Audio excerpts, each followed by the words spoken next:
Yeah, it's very important. We communicate what we're doing to the public. We're very interested in making sure everyone knows what we're doing.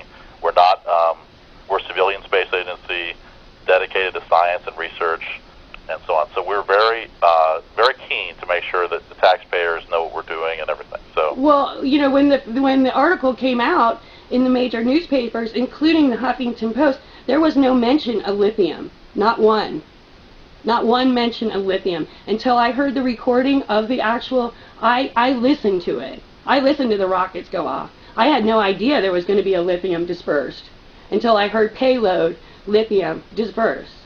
Right. There was lithium dispersed, and I'll be happy to talk to you about it. I think you might be under some misconceptions about what we're doing, but I'm happy to tell you any details that you need. Well, I know that it says in your article that you're doing it for communications. Okay, I'm happy to talk to you more about it. There are many reasons we're doing it. Okay. We don't understand how the wind in the upper atmosphere moves. Mm-hmm. In these chemtrails, there's different kinds of chemtrails, as you probably know. Different trails at night we use and different trails during the day. The wind blows them around. They glow either on their own or from scattered sunlight. We take pictures and we can see how the wind trail moves around and use that to infer what the wind is. Just like if you were taking a picture of an airplane contrail, you can use that to see how the wind was blowing up at those altitudes. This is much higher altitude, so we use these chemical trails. And what is the purpose of knowing what the wind's going to do in the ionosphere? The purpose is the ionosphere. It's really to understand our planet. It's very fundamental science.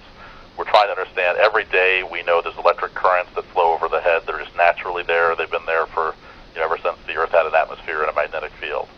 And the wind is driven by the sun. The sun heats the atmosphere. The wind blows.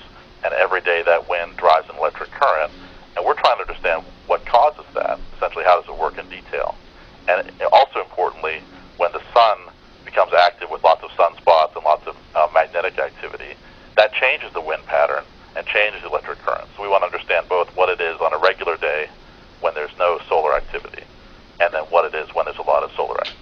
Is there some other kind of a way that you can use it without dispersing the lithium?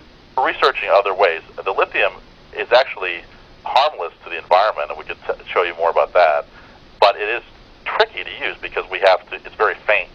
You can't see it with your naked eye. You have to, you know, have special cameras to see it and so on. So we don't like to use it for that reason. It's hard. In other words, it's hard measurement to make. We're researching other ways to put sensors directly on the rocket to measure the wind, and those are ongoing. We're trying to develop those now. In fact, one of the purposes of this mission was to do that. Okay. Well, you've explained it to me then. I don't agree with it, but I appreciate you explaining it to me. Email too if you have detailed questions, anything you want. Okay, I will. I'm gonna research a little more, and I will email you. And I appreciate you taking the time out to speak to me today, sir. Your call. It's not often we get to hear from members of the public and people who are really interested and concerned with what we're doing. I really appreciate your time. I wish more people would call. I really do. I've called my senators. I've called my governor. You can't get through to anyone, sir. You can't get through to anybody. Yeah. I go to my city council. I live in rural North Carolina. They don't care. They laugh you out of there. There's no other recourse for us, sir, unless to talk to people directly and find out what is going on, because we're paying for it. Well, I don't know how far you are from Wallace Flight Facility. Is that easy? Is that drivable from where you are? Where is it, sir? I don't know where it is. It's north of Norfolk, Virginia. It's on the eastern shore of Virginia. If you're at Norfolk, it would probably take you another 2.5 hours to get there. Uh-huh. So if you're in North Carolina, I don't know where you are, but maybe. Right. Yeah, I'm in western rural North Carolina near the Tennessee border. Have a chance. You might consider either going to Goddard Space Flight Facility, which is outside of D.C. There is Clemson University, which is where all the chemical release work is done. Oh, really? Well, that's very close to me. You might contact those guys. I'm sure they'd be happy to explain what they're doing. Oh, that's awesome. Okay, I will do that. Just ask for the science department.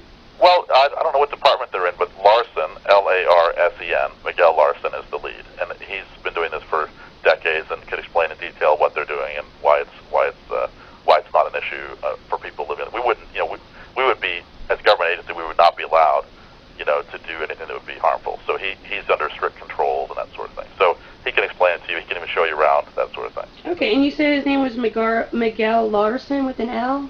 A-R-S-E-N. Okay, at Clemson. Okay, well, thank you so much, Mr. Rowland. I appreciate all of your information. Yeah. Thank you. Have a nice day.